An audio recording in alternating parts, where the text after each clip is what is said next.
It's a deadline looming for the city of Cleveland with millions of dollars at stake. It all has to do with who has access to the redesigned public square. City officials and the RTA accused of violating a long-standing deal with the federal government over transportation funding. News 5's Derick Waller live tonight in Public Square. And Derick, this could cost all of us.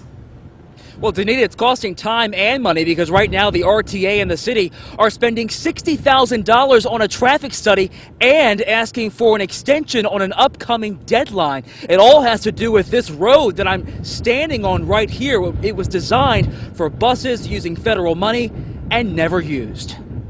It's a really tough battle to fight. Akshay Singh is one of the RTA customers who went to City Council last night demanding the square reopen to bus traffic. Buses forced to drive around have caused delays. If you're missing that next bus, you're not waiting for just 2 minutes. You're waiting for a half hour to an hour and a half. And it's cold out here. And it's violating a 2004 funding agreement with the federal government. Now they're demanding $12 million be returned by January 19th.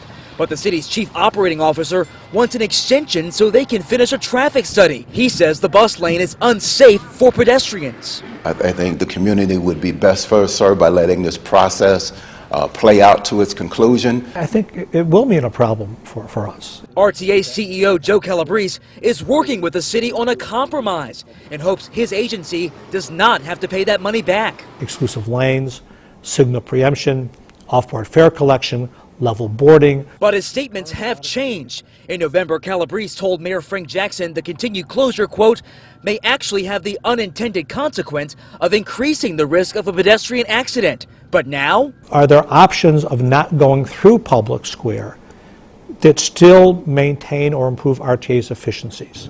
And Singh says Calabrese's prediction came true last month when a bus making a left turn hit a woman in a crosswalk. Which is the most dangerous turn because it's got a biggest blind spot for a driver.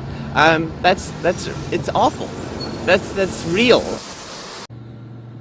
And now Singh wants City Council to get involved too to get these shelters back open. He believes that there's a city ordinance that would allow council to basically vote and do an end run around the mayor and reopen this road themselves.